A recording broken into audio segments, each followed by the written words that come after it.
First thing is that we are trained culturally to assume that there are answers for our personal problems and desires outside of us. Now, this isn't altogether untrue. There are certainly things in the world that can help us. After all, if we take actions that bring us certain results, we are bound to feel differently inside. Likewise, if we hear a piece of advice or counseling from someone else and we apply it to ourselves, it can often be tremendously transformational.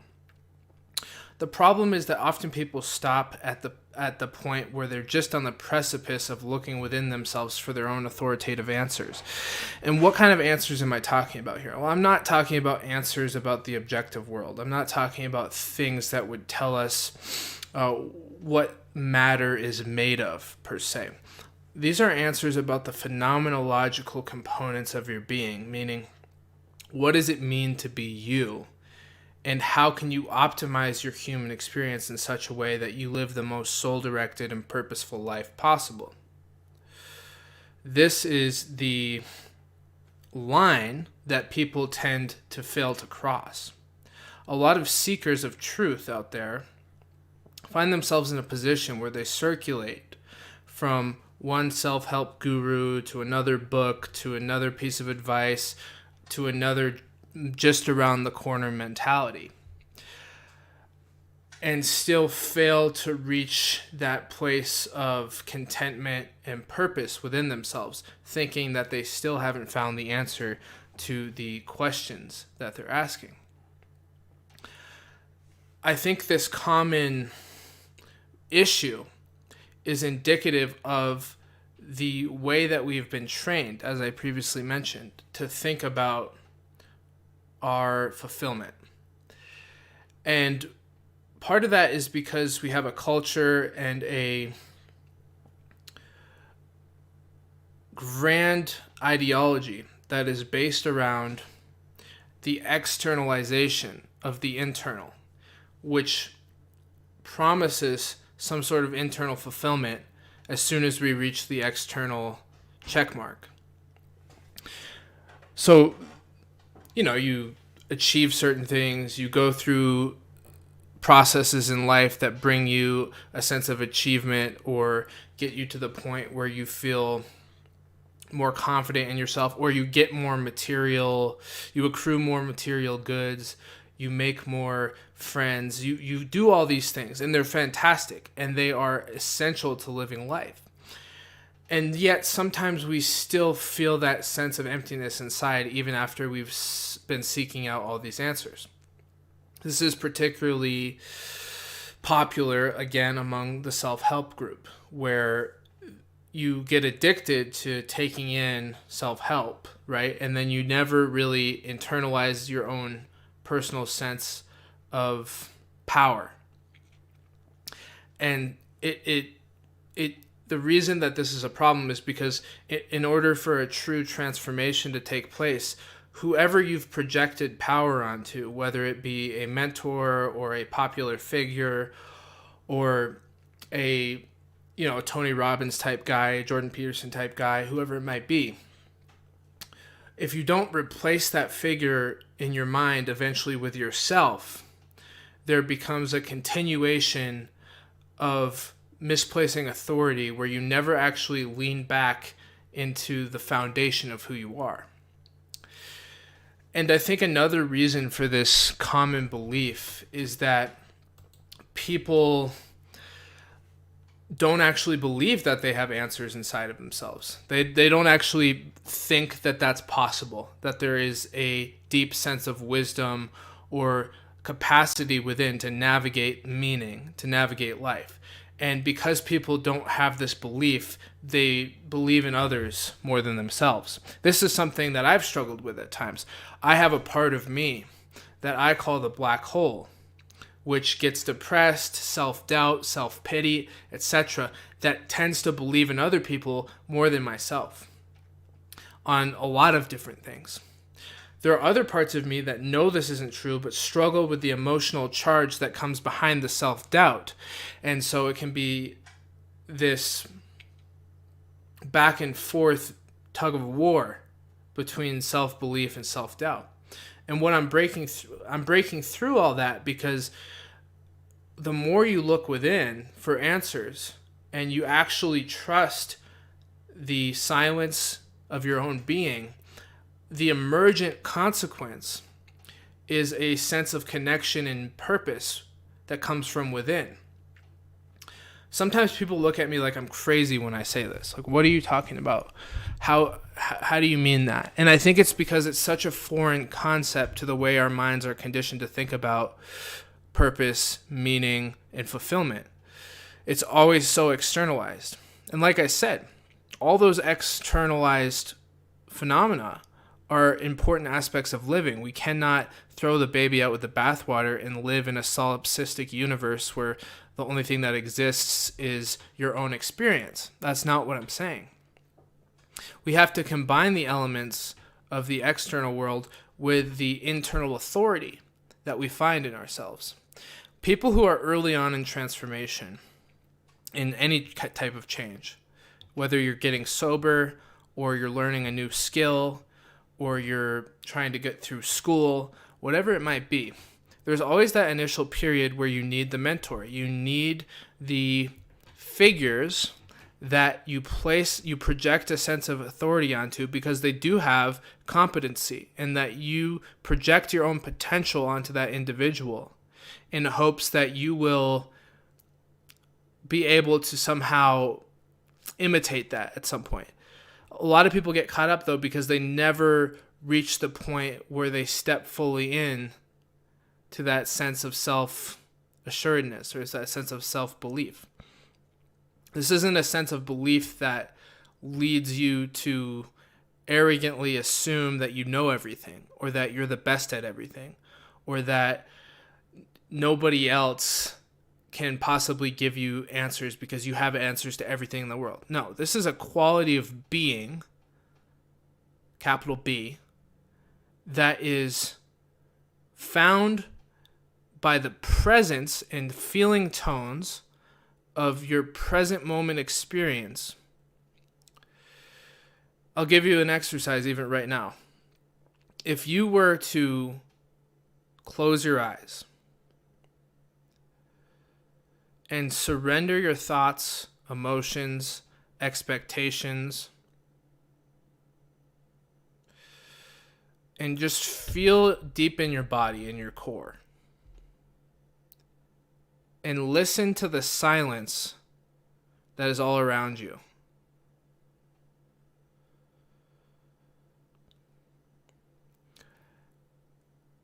And if you were to ask yourself the question in this silent state of mind, who am I? What is my purpose? Where can I find my sense of ground? And if you patiently wait for an answer with that commitment to the silence, one will arise. You can do this with anything. You can take a problem that you're dealing with. Don't know what to, the big choice you have to make in your life, whether to make a move or to switch jobs or to end a relationship. You can go to this place inside of you and actually find the answer rather than constantly trying to find somebody else who knows what the right thing to do is. You can actually find it inside of you. It's not that we don't take in others' opinions. We need that dialectical process with the world that we can test ourselves against, that we can begin to take in as accumulative information that impacts our decision-making process, that impacts our sense of being. However, the buck stops with that internal sense of soul. You get a lot of questions on people who do stuff like we do on this channel, or people who are much more global, like a Peterson or a Sam Harris or whatever it may be. They get a lot of questions about personal life issues. What should I do with this situation? And yes, can that person give advice that would apply to various situations? Absolutely. Can that person give advice that applies to the exact distinct situation that you find yourself in as a human being that would actually be 100% foolproof? No. That's not possible. Because really, that person doesn't know you from the inside out. Nobody really knows you all the way to that core in the sense that you know yourself. Not that people don't see you, not that people don't honor you, but nobody really can feel your deep connection like you can. So that's my challenge for you all. I'm all for all the stuff that we tend to do, whether it be learning commitments, consuming content of whatever it may be about the things that we're passionate about, getting information about others and what they believe about the world. All that stuff is absolutely fantastic. It's absolutely essential that we engage with the world. And my challenge for you is, let's see if you can try this for a few days, maybe even a week.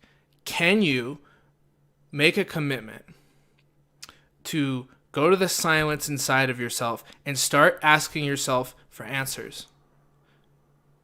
And notice the difference between emotional reaction from different subpersonalities that are upset or have opinions or have stakes in different agendas.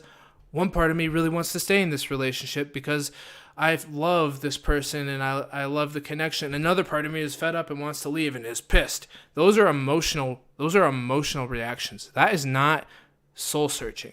Those are listening to the chatter in your mind, and that's important too, to keep track of what's going on. But that's not getting to your soul. How do you get to your soul? You go deeper. You go beyond the first layer of chatter and emotional distraction, and you penetrate into a deep, silent cave of being. This all-encompassing light, whatever you want to call it. It'll be a real feeling that you'll get once you're there. Pure silence. And you might only be able to glimpse it for a half a second or so. There's lots of meditations that can train your mind to learn how to get to this point. And then you allow answers to arise from that place. And that place actually knows how to respond to the different parts of you. I'll give you an example. I'm in the process of recommitting to certain areas of my morning routine. I've been doing it for months, and there are areas that need to be tweaked and strengthened, especially in regards to making sure that I am studying for most of the morning for my graduate school. Okay, so this is a choice I've had to make. So I'll tell you exactly how it went down. The part of me that I call lazy bear, who loves to relax, said, no, we're already doing a routine. Don't tell me that we have to commit to this longer, elaborate thing. That sounds like shit. I really don't want to do that. I just want to take it easy, drink my cup of coffee, and relax. Workhorse inside of me, the part of me that's very committed to working and productivity. We have to do this. It's very important. There are no excuses. We have to get this done. Little boy inside of me that just wants to play. I'm with the lazy guy. I don't give a shit about this. Let's go outside. It's beautiful 70 degrees out most of the week. We don't need to be staying inside doing this routine. We're already doing a good routine anyways. Other parts will start speaking up. All of them having their own opinion or take on the situation. So how do I resolve the conflict? Well, I'll tell you how I did it. I went deep inside, and I went to that place of silence, and I listened to all the pollings that were on my consciousness. And it became clear to me that in this particular circumstance, I would benefit from strengthening the routine and making the sacrifice of the wants of the other parts of me and making a compromise that they can do stuff later. It became evident to me through my listening what I needed to do. Okay, so here's what a lot of people do. They don't do that. And I should finish the story first.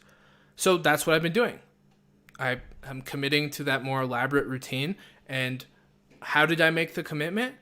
Well, once I decided. I focused. I visualized it's done. It's happening. I programmed my brain so that my neural pathways would strengthen towards the adaptation to the new plan. And you have to, in order to do stuff like that, you have to pour yourself into it. You have to commit.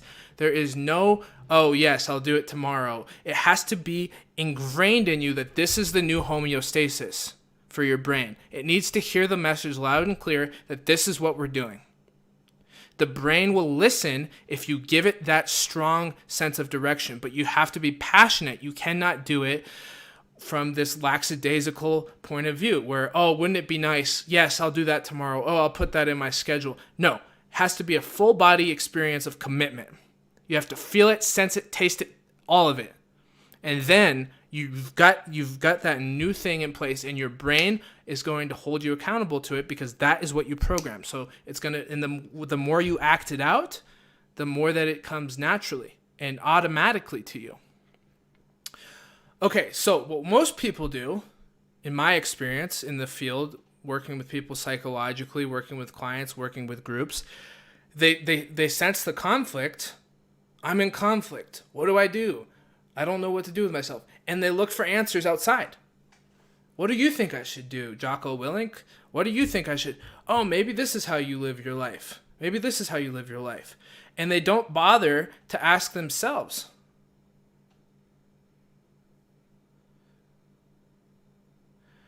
Because they don't believe it. They don't believe that there is an answer inside of themselves. They don't believe that they have that sense of connection. Or if they do, they're not putting it to the test. So when I get questions on this channel about what kind of routine should you do, or how should you go about your day, or what kind of commitments do I need to be making, or what should I do in this circumstance, I can give general psychological advice that might be useful, but you got to put it to the test because I'm not you, and you got to put it to the test because there is no right or wrong answer outside of yourself. The right or wrong is what you make of it inside of yourself. That's all it is. It's what you decide it to be inside of yourself. I could have done the exact opposite, and I've gone to that, if I went to that silent place of retreat inside of myself, and it could have said, oh yeah, no, you're doing fine on your routine. We're going to do more playing in the morning. And we're going to, go exercising, and that's what we're going to do for our routine. We're doing fine with it. We don't need to add any more to it. And that would have been the answer I went with. Because I trust when I'm in that space of connection that whatever comes out of it will be good. So you have to have sort of a shamanic sensibility of seeking within yourself that allows images, voices, and intuitive inklings to arise within your body and your mind. It's a practice. It doesn't come overnight. You have to practice paying attention to what are your feelings. Pay attention to your feelings and your emotions throughout the day. Pay attention to your inner world. Pay attention to how your mind wanders. Pay attention to your imagination. Pay attention to the states that you get in perpetually and have a hard time getting out of, and practice training the mind to get into that space of silence. The more that we do that, the more that we have a command over our states, and we'll have the ability to direct things and to make intuitive decisions based on what is internally resonant. This is really advanced stuff I'm teaching right now. I don't talk about this kind of stuff on the channel because it goes right over people's heads. And they're still at that, and it's okay. It's not a judgment. It's just what it is. It's not the easiest thing to pick up on. It goes right over people's heads because they're still in the phase of externalization. I don't think very many people get to the phase of internalization. Right? So you go from childhood to socialization to acceptable adult, and people tend to stop there, right? They tend to stop at the point of reaching acceptable adulthood. Everything's copacetic, and there's no real deep questioning of reality. Now, Carl Jung wrote about a lot of people during the second half of life will have that infamous midlife crisis where they will start being pulled within more deeply. And if they listen to it, then they're allowed to develop that inner world. Still, a lot of people get the calling about the inner world, and then they ignore it because it's scary. Shane says, I'm looking at the chat, somewhat like a stimulation fast. You have to go within and you have to insulate yourself from distraction. It can take 2 seconds or it can take 2 hours. There's no guidebook to how to access this soulful state. In order to get there, especially if you're new to this, it takes more time. It takes more practice. Once you get it going, once you get those neurons strengthened of that state of being, you can access it immediately. And that place within you, that barometer that can kind of guide you into the manifest way that you need to be, is very distinct. At first, it's very dim. It's like that Corinthians 13:12 from the Bible. First we shall see dimly, then we shall see distinctly, more brightly. If you stick with this, first you shall see it only dimly. First you shall make out the outlines of your soul only with the most imprecise perception. And the more you stick with it, it becomes clearer and clearer. It shines brighter. It becomes a living anima within your body. You can access it. You can feel it coursing throughout you. You can trust it. It's your ally. That's your life force. That's your precious energy. That's who. Know thyself. That's what all the great sages and saints and religious people and philosophers have always known, is that you have to go to that place to access wisdom. Wisdom is never outside. Wisdom isn't in books. Wisdom isn't in universities. Wisdom isn't in someone else's ideas. Wisdom is always inside of you, inside of the individual that can resonate with it.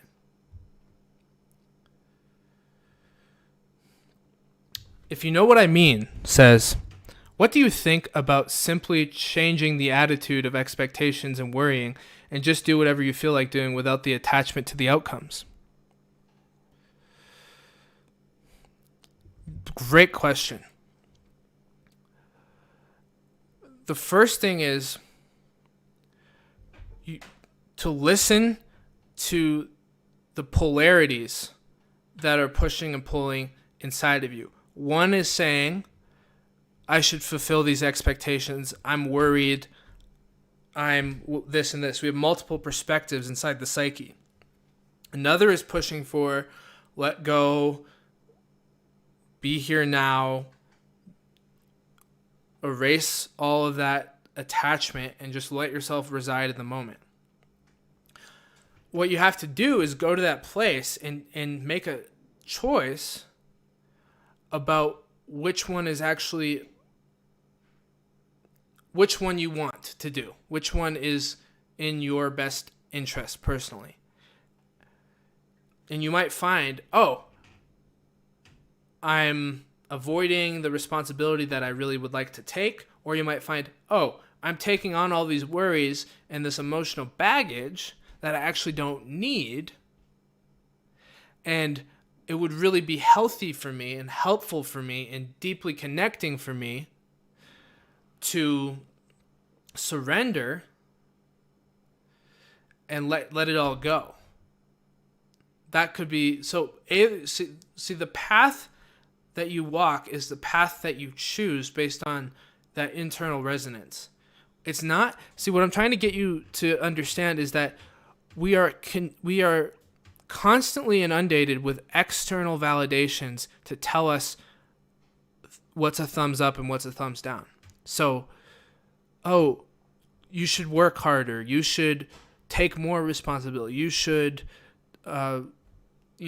take care of yourself more, whatever. We always have messaging that we're getting from the outside world that is giving us suggestions.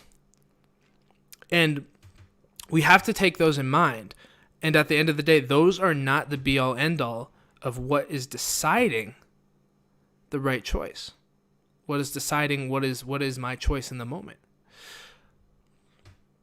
That you have to let go of all those introjects from the world and baptize yourself into this state of free will and make the choices you make from a place of conviction coming from within rather than obligation coming from without.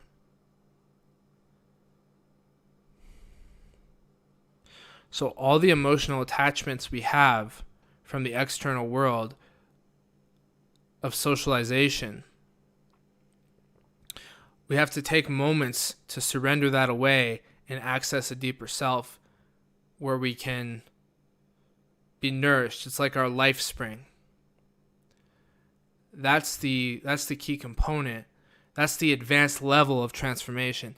That's the self-authoring that Keegan talks about in his developmental theory. That's like the point where you become a self-propelling individual. That's the Nietzschean self-drive, where you look within for your resolve and your values and your power.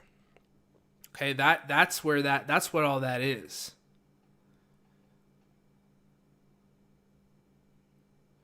So there's this deep sense of trust that is developed when you cater to that relationship.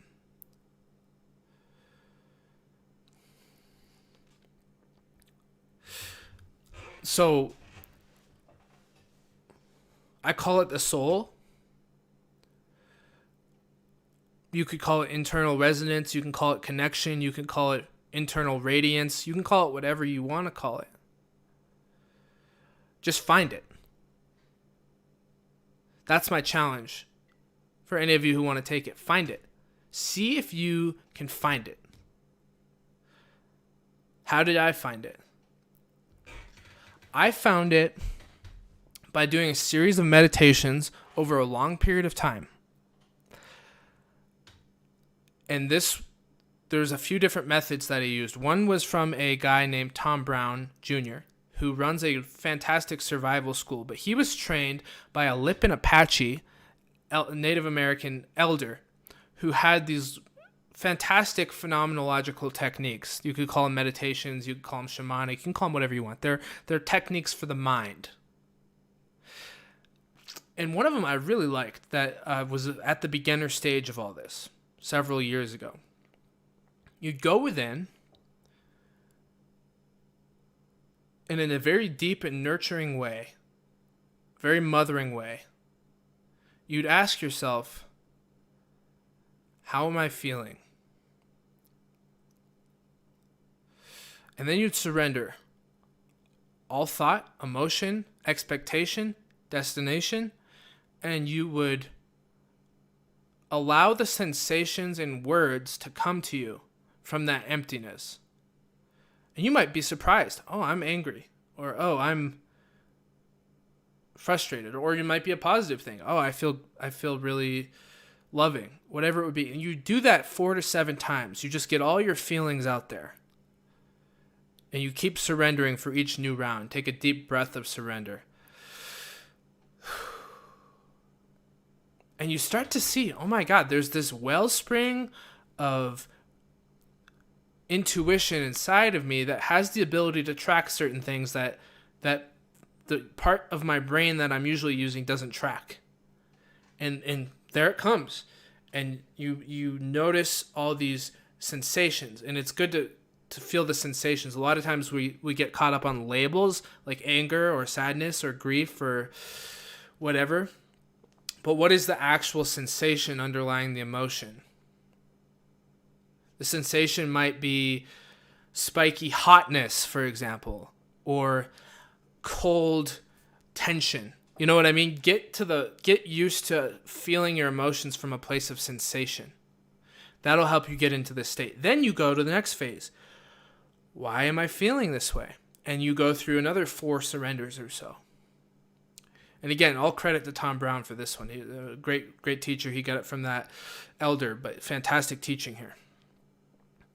Why am I feeling this way? And you go deep, and answers emerge on the basis of surrender. You have to know how to differentiate the monkey mind from the deep wisdom in the body. And answers emerge from the deep wisdom in the body. And then after you do 4 to 7, why am I feeling this? You go to how can I heal this? And you just surrender and see what comes to you.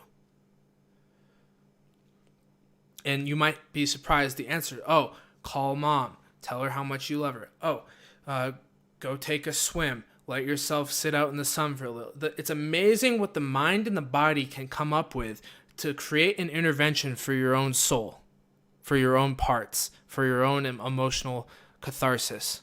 It's amazing. That is what self-guiding is. That is what looking within is. It's going on that journey. So again, 4 to 7 surrenders. How am I feeling?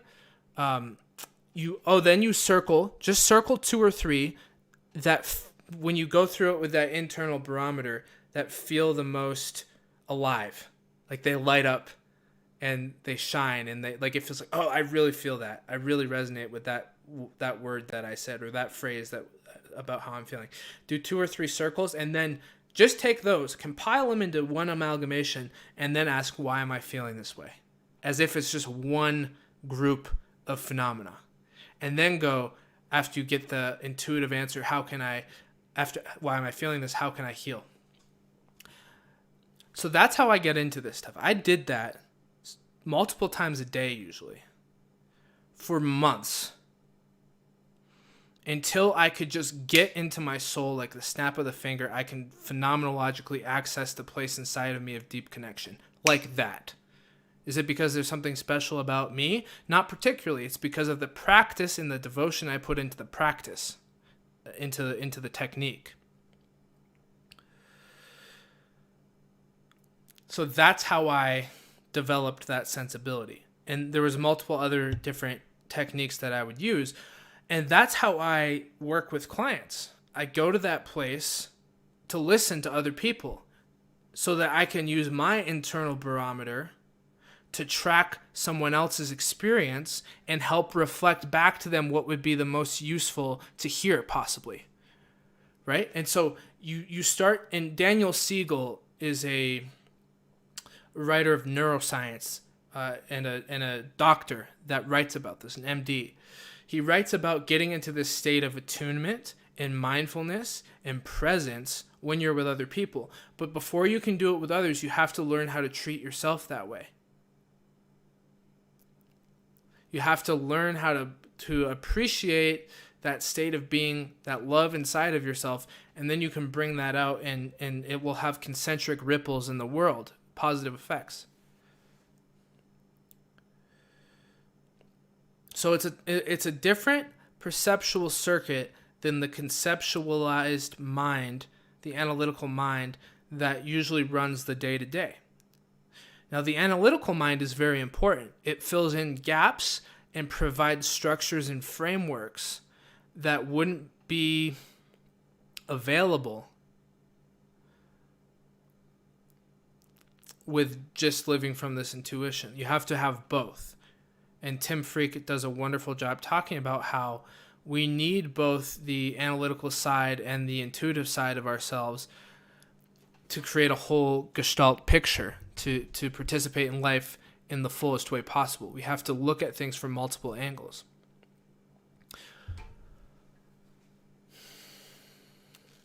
So I stumbled through that for the first few minutes, and I feel like we gained some traction there over the last 30 minutes or so. And I hope that this was a useful lesson or opportunity for you to start looking within. I'm trying to take you guys to the next level, those of you who are ready for it. Those of you who are not, don't worry. We're still going to do all the other content that we're doing. But I'm dropping a nugget today, and I won't do this too often most likely, but I want to drop a little nugget to see which ones of you grab onto it. I want to test the waters to see which ones of you can grab onto this and run with it. Or if I need to create a more intense class or something more with more training involved to get people to understand this. But if you can understand this looking within piece and how there actually is a place inside of you where answers can emerge, I think that we're going to have that would be a wonderful breakthrough, even if just a few of you could get what I'm saying. I think that would just be fantastic.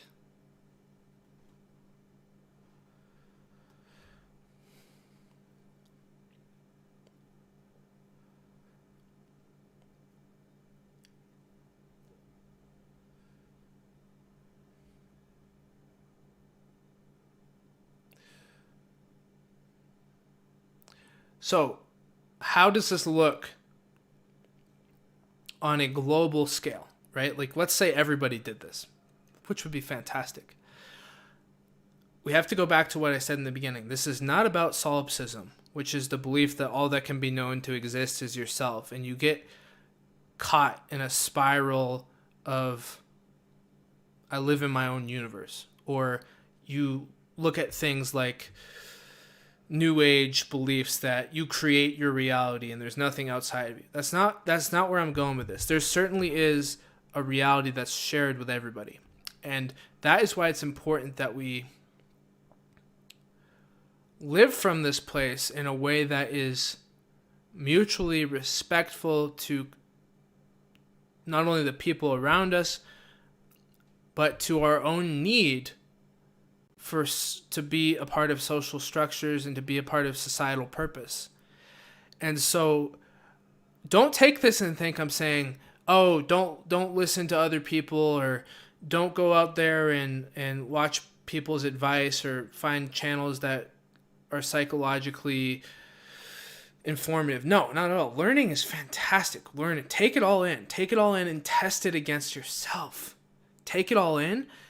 Allow it to forge you, and whatever comes out of the other side of that soul searching, that is the trueness of who you are. And all those techniques and lessons and educational things that you learn out in the world are only going to add to that competency. This gives you the foundation for living a purposeful life. This is what should be taught first thing in a high school experience. Is this place, look within yourself, learn how to attune to your emotions, learn how to understand what you're feeling, learn how to listen to yourself for answers, allow a nonlinear sense of intuition to emerge, allow forms, images, and realizations, epiphanies to come to you, and also mix that in with your need to adapt to society and to form a competent relationship with the world. If you can get both of those things down, then you will be unstoppable in a lot of ways. You're going to be a very powerful individual, whatever you end up doing. We only teach one half in our culture. We teach the socialization piece, and we teach the externalization piece. Because people don't believe about looking within. People believe looking without is where things are. but you can only ever have an experience inside of yourself.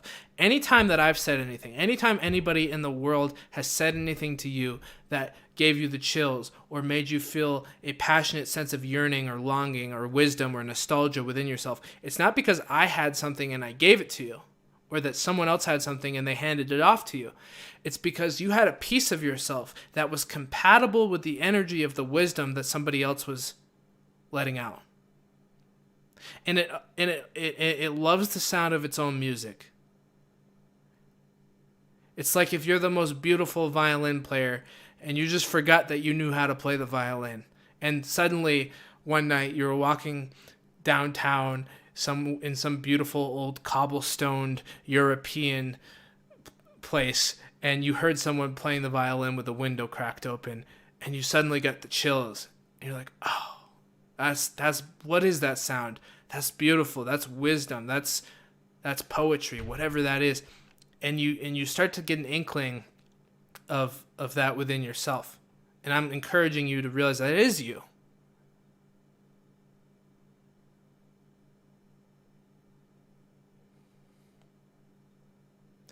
Christianity got a piece right that I really like, psychologically speaking. And I believe in all religions as useful places to look to for information and potentially enhancing our wisdom. Made in the image of God. What does that mean? Really think about it.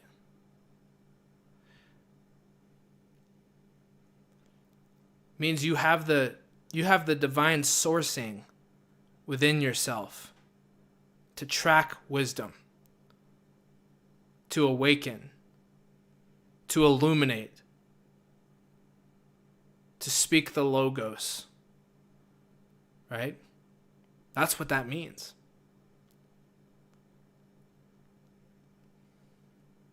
So they had that, whoever wrote those lines had that phenomenological understanding somehow. It poured right through them.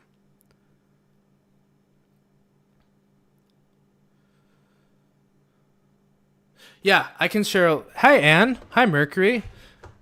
Yeah, Tom Brown's fantastic. I'll send you a link to Tom Brown's school.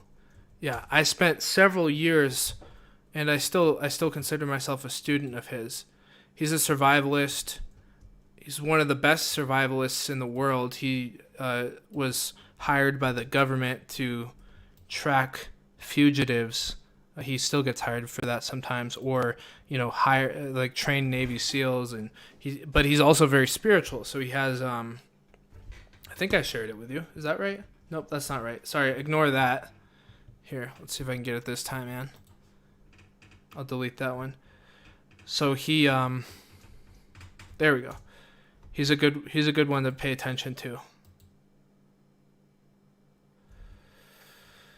Any questions or comments before I close out here? Thanks for hanging in there with this concept.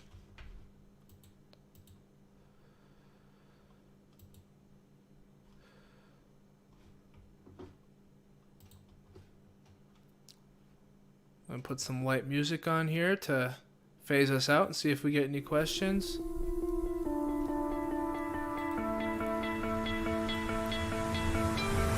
You stole my heart of gold. I don't like this song at all. I have to find these copyright free. See if I can find something I like. Acoustic folk. Is this gonna be any good? Yeah, this is okay. Hey, thank you all for being here.